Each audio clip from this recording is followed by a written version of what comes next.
नमस्कार दोस्तों। आज का जो विषय है वो है कांग्रेस ने और उसके सहयोगी दलों ने और पार्टियों ने और उसके जैसी बहुत सारी सोच की पार्टियों ने अपनी राजनीति को चमकाने के लिए या करने के लिए हिंदुओं को किस कदर बांट दिया, कैसे कैसे डिवाइड किया है, कितने षड्यंत्र करे हैं। ये सब चीज़ें हिंदुओं के खिलाफ है। कांग्रेस किसी बीजेपी या मोदी के खिलाफ नहीं है। कांग्रेस सीधी की सीधी हिंदू सनातन और संस्कृति के खिलाफ है, देश की पहचान के खिलाफ है। ये बात जितनी जल्दी आप समझ जाएंगे उतना अच्छा होगा। कांग्रेस ना बीजेपी का क्या बिगाड़ेगी कांग्रेस, या मोदी का क्या बिगाड़ेगा। मोदी का तो 15-20 साल तो उसे राजनीति में हो गए और इसके बाद उसको कोई कुछ नहीं फर्क पड़ता। उसकी पर्सनल प्रॉब्लम कुछ है ही नहीं मोदी से। कांग्रेस सीधे सीधे सिर्फ सनातन से झगड़ रही है, सनातन को नाश करने की कोशिश कर रही है। और ये सिर्फ ये पीढ़ी नहीं, इनकी पिछली सारी पीढ़ियां सनातन को तोड़ती आई हैं। सनातन को इन्होंने पूरी विभाजित कर करके सनातन को बिल्कुल छिन्न विछन्न कर दिया है।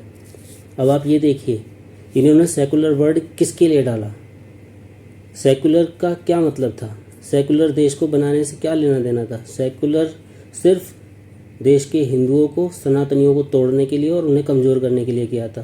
सेकुलर आते ही इन्होंने हिंदुओं में से कम्युनिस्ट निकाल दिए, जो पढ़ा लिखा और नए नए नाटक करके, मतलब हिंदुओं में से अगर हिंदुओं के बारे में बात करेगा, धर्म के बारे में बात करेगा तो उसे अनपढ़ बोलना जाने लगा, बैकवर्ड बोलने जाने लगा, पिछड़ा हुआ बोलने जाने लगा, छोटी सोच का बोले जाने लगा। मतलब जितना आदमी धर्म को छोड़ेगा वो उतना पढ़ा लिखा समझा जाएगा, उतना उच्च दर्जे की सोच वाला समझा जाएगा। ये आज भी हमारे देश में आज भी यही सोच है कि अगर आपने धर्म की बात करी, आपने तिलक की बात करी, आपने पूजा पाठ की बात करी, आपने किसी भी तरह धार्मिक ग्रंथों की बात करी, गीता की बात करी, या और भी किसी भी चीज़ के बारे में बात करोगे तो आपको बैकवर्ड समझा जाएगा। आपके दिमाग में एक निम्न दर्जे की सोच को डाल दिया जाएगा। लोग तो आपके इर्द गिर्द जो इकोसिस्टम है वो इस तरह का बदल जाएगा कि अरे यार कैसी बातें कर रहा है ये सारी चीज़ें इन्होंने एक बीज की तरह बोई और पब्लिक के अंदर धीरे धीरे धीरे करके इंजेक्ट कर दी और ये जहर घोल दिया गया है। इन्होंने कांग्रेस पहले सेकुलर घुसाया, सेकुलर से फिर कम्युनिस्ट बनाए, फिर लेफ्टी बना दिए, बौद्ध धर्म बना दिया, और फिर उसके बाद जाट, गुजर, ब्राह्मण और बनिया, ये इस तरह से कास्टों में तोड़ा। पढ़ा लिखा हिंदू, पिछड़ा हिंदू, मिडिल क्लास हिंदू, और हिंदुओं में से ही इन्होंने ऐसे काट छांट बचा रखी है कि हिंदुओं का ही नाश कर रहा है। इन्होंने अपनी सारी राजनीति सिर्फ हिंदुओं को नाश करना और एक दूसरे समुदाय को समृद्ध बनाना, उनको ताकतवर बनाना। जहाँ वो कम है वहाँ उन्हें ताकत देना, जहाँ वो ज़्यादा है वहाँ उन्हें छूट दे देना। ये इनकी राजनीति रही है। इन्होंने कभी राजनीति में कोई अच्छा काम करने के लिए इनका कोई नेता नहीं आया है। आज का चुनाव और आज से 50 साल या 20 साल पहले का चुनाव बिल्कुल अलग होता था। आज से 25-30 साल पहले जब चुनाव होता था, 80% जनता को तो यही नहीं पता होता था कि चुनाव हो रहा है, किसका हो रहा है, कैसे होगा, कहाँ होगा, कुछ नहीं पता होता था। एक आदमी ही को पटाया जाता था, एक आदमी के कहने पे पूरा गांव का गांव वोट दे देता था।